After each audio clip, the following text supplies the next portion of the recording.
But yeah, and yeah, just really, I just need more money, mate. Yeah, I know. I could do with an extra job or something. That's what I You know, want just to do.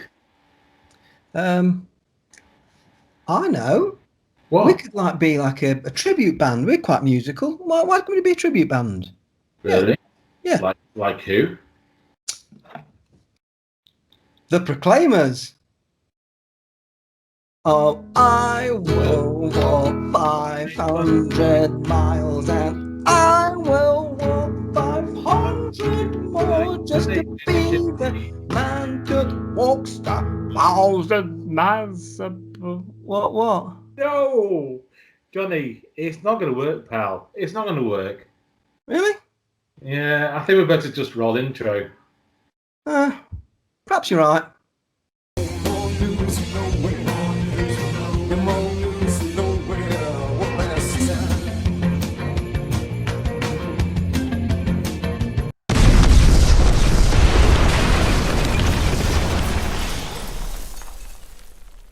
So, welcome to another edition of More News from Nowhere without the Proclaimers, but instead with me, Johnny, and Paul over there.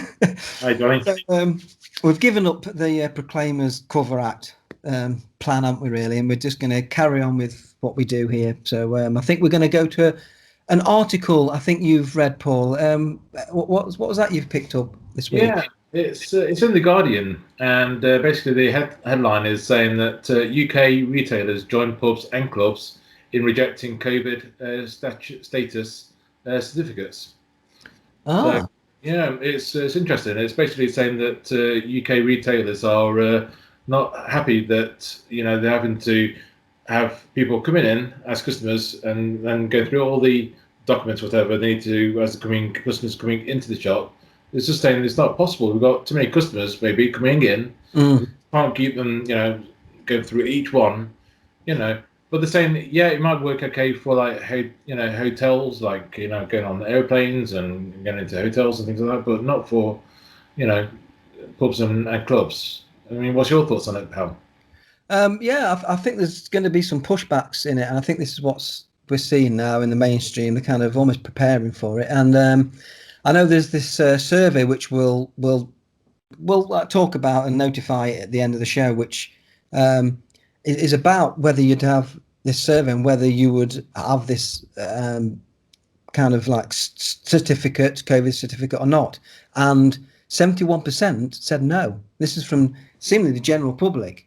So I think that's a strong indication that it's not really going down very well with the public. People don't want this, do they? I mean, it's, but they're still trying to push it, knowing that it's not winning over the public.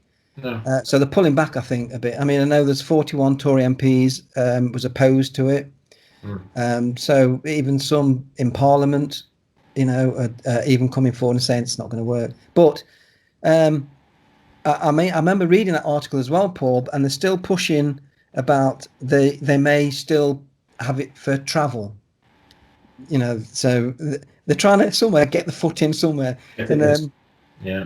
And it's the wording. I read the article. It's the wording. It says the certificates are intended to mark out those who are low risk by indicating those who have had the vaccine or recent negative test results. So they want to mark out those people who have had a vaccine, so they know who's had it and they know who hasn't.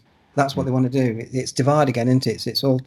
It's to me, it's a little bit kind of like reminiscent of some again Nazi stuff that they used to do in Nazi Germany. It's like Star of David for Jews, showing you're a Jew. It's very much reminiscent of that. We're seeing it. I think that's what we're seeing. We're seeing Nazism and communism kind of happening in our world today, and people just not seeing it. Yeah. It's all in the cloak kind of thing. Yeah, exactly. I mean, at the end of the day, I mean, we have had the flu, and it's also killed a lot of people. But have we done all these measures for the flu? No, we haven't. I mean, why start now on an issue that has like a 99% recovery rate and 1% death rate? Yeah, and that's the high verdict. I mean, Yeah. I remember looking that there was a fact checker, as they do, and they were trying to debunk the myth of they're saying that a lot of these conspiracy theories are saying that 99.97% of people will survive the COVID, virus. But I'm not hearing that high figure. I'm hearing round about that, but I think they're taking the highest figure they've ever heard and then using that to discredit. But they're still saying that, officials are saying it's still 99.3%. That's still quite high. They're trying to say, well, it's a big difference from 99.97, which it is in the larger scale, I suppose.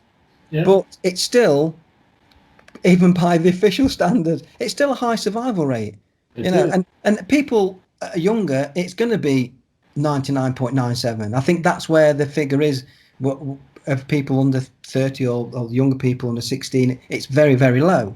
That's what the figure they're taking, and they're using it as a general. But that's not what we're saying. And it's just a way to discredit. This is what fact checkers do, So that's what I've seen. So they're admitting that it's almost like an admission that there is a low death rate on COVID still. So yeah. Yeah. I mean, at the end of the day, there's people that's vulnerable and elderly that's more susceptible for this issue. So surely then, if the government put the little prick towards those that needs it and wants it in that kind of category, the younger people who are not really going to die from it really shouldn't have to have it. Really, not at all. Yeah. No. I mean, they're pushing now, aren't they? Under 30s and then under 16. They're really pushing the younger to have it now. They're almost like it's it's like if they don't have it, they're going to die from it. They're pushing the fear, and it's virtually zero for for under 16s. It's very minute chance. It's crazy.